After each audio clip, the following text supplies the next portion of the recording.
संघर्ष ही जीवन है। जो मुस्कुरा रहा है उसे दर्द ने पाला होगा। जो चल रहा है उसके पाँव में छाला होगा। बिना संघर्ष के इंसान चमक नहीं सकता। जो जलेगा उसी दिए में उजाला होगा। संघर्ष से बचें। संघर्ष ही तो जीवन की आत्मा है। जितना कठिन संघर्ष होगा उतनी ही शानदार जीत होगी। एक बार एक किसान भगवान से बहुत ही नाराज हो गया। किसान बहुत मेहनती था।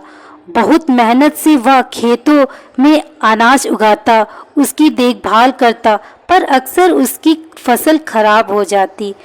कभी सूखा पड़ जाता, कभी बाढ़ आ जाती, कभी तेज धूप, कभी आंधी। कोई न कोई कारण बन ही जाता कि उसकी फसल खराब हो जाती। एक दिन वह किसान गुस्से में आसमान की ओर देखकर भगवान से कहा, हे ईश्वर, आपको लोग सर्वज्ञाता मानते हैं कि आप सब जानते हैं। कहते हैं कि आपकी इच्छा के बिना एक पत्ता भी नहीं हिलता, पर मुझे तो लगता है कि आप छोटी सी छोटी बात भी नहीं जानते। आपको तो ये भी नहीं पता कि खेती बाड़ी कैसे करते हैं। अगर आप जानते होते तो हर समय जो बाढ़, आंधी और तूफान आते हैं वो कभी नहीं आते।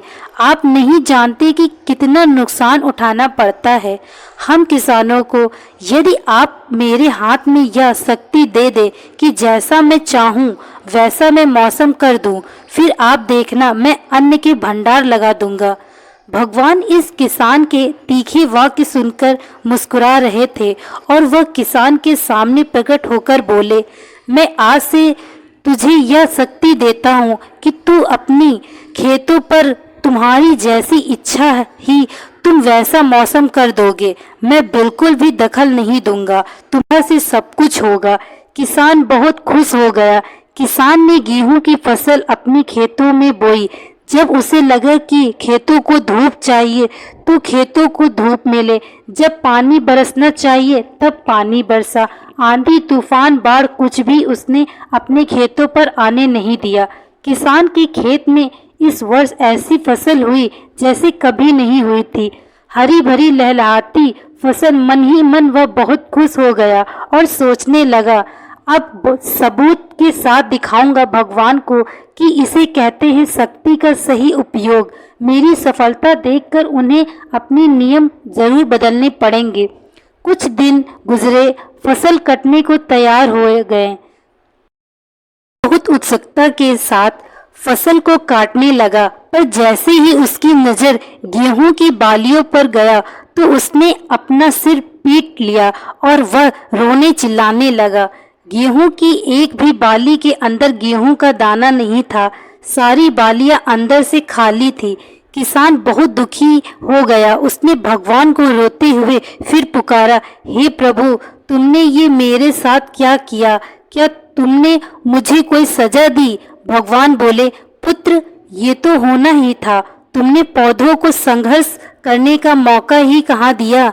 न तो तुमने उन्हें आंधियों से जूझने दिया, न तेज बारिश से सहने दिया और न ही धूप में तपने दिया।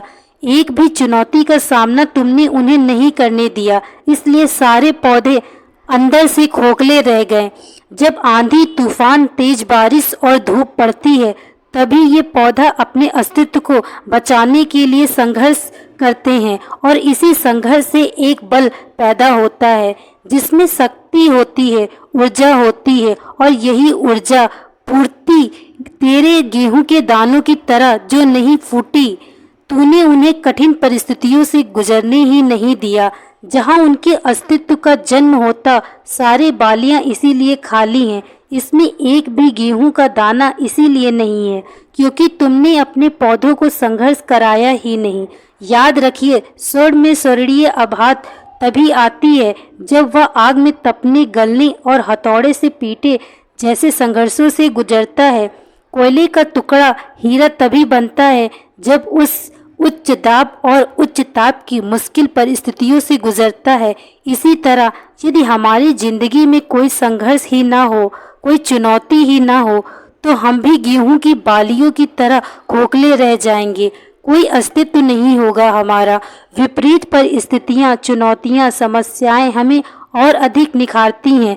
यदि जीवन में कठिन परिस्थितियाँ और चुनौतियाँ आए तो घबराना मत, बल्कि सामना करना, विश्वास करना कि आप और अधिक निखर जाओगे और अधिक मजबूत बन जाओगे। किसी ने कितना सही कहा है, जिंदगी जीना आसान नहीं होता, बिना संघर्ष कोई महान नहीं होता। जब तक ना पड़े हथौड़े की चोट, तब तक पत्थर भी भगवान नहीं होता। दोस्तों, मैं आशा करती हूँ आपको हमारी वीडियो पसंद आई होगी। यदि वीडियो पसंद आई हो तो चैनल को सब्सक्राइब कीजिए तथा आने वाली ऐसी ही वीडियो को सुनने के लिए बेल आइकन को प्रेस कीजिए। Thank you so much watching this video. Like, share and subscribe.